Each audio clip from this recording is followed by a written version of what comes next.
You're welcome back. Now, today on Arrive Alive, we're talking about seat belts. These are essential for our survival on the roads, and every car must have functioning seat belts to qualify for a roadworthy certificate. Today, we're going to learn a bit more about them, but there are two incidents that happened this weekend that illustrate the importance of seat belts. First of all, 9 people died when a cargo truck carrying over 60 people in its bucket crashed when it simply attempted to stop for one of them to relieve themselves, crashed into a ditch and somersaulted, killing 9 of the people in the back. Naturally, they were in the bucket of a truck, so they didn't have seat belts. Same day, 2 members of parliament, Muntaka and Banda, Minority Chief Whip Muntaka Mubarak and his deputy, Ahmed Ibrahim of Banda, were also in an accident. They were wearing their seatbelts. They're alive. I don't think there can be a simpler illustration of the importance of seatbelts. But today we're going to learn more. We'll hear from the Director of Planning and Programming at the National Road Safety Authority. Also, we'll be hearing from the Head of Education, Research and Training at the MTTD of the Ghana Police Service, Superintendent Alex Obeng, who's here with us. We'll also be live from a transport station where we'll be hearing from drivers and commuters on this all-important issue of seatbelts. But let's start here in the studio. Superintendent Alex, how nice to see you. Thank you so much for making the time to be with us. This is important, but we don't talk about it enough. Also, I don't think we pay enough attention to it while we are out in our vehicles. Perhaps you can start with some basic education about the law. What does the law say about wearing seatbelts? Right. Thank you very much. And the weekend wasn't all that pleasant, isn't it? So I would like to use the opportunity to sympathize and also express my deepest condolences to those who have lost their loved ones in road crashes over time and even this weekend. And let's wish those who are injured speedy recovery.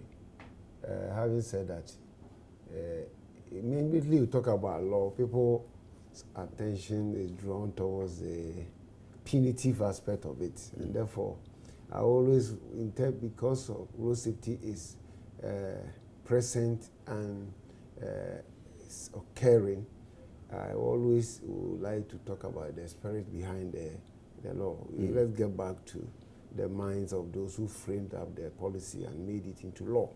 What's the essence? Basically, it's about the fact that speeding can increase the risk of people getting killed, particularly in terms of severity of injury, because vehicles designed to move on wheels, which are fitted to hubs and also suspended under the chassis of the vehicle and filled with air. Obviously, it runs and it must come to a halt. It can halt professionally, legally, or it can halt abruptly as a result of non-compliance or a hazard that obstructed the vehicle or the driver. And in the process, if all objects on the vehicle are not fitted to the chassis of the vehicle, there is high possibility. This one also is grounded in kinetic science. So that if it comes to an abrupt stop as a result of a crash or a sudden brake, among others, and you are not fastened to the chassis, the vehicle can come to a stop by whatever means, but objects on it will travel at a very high speed calculated with the weight. And therefore, it is this that caused manufacturers of vehicles to use this kinetic science impacts to fit vehicles with seatbelts. And the essence of it is that when you're on a vehicle that moves, and you, as it were, sits in the vehicle and puts on the seatbelt, there is high possibility that the vehicle may roll, the vehicle may suddenly brake, the vehicle may crash head-on, among others.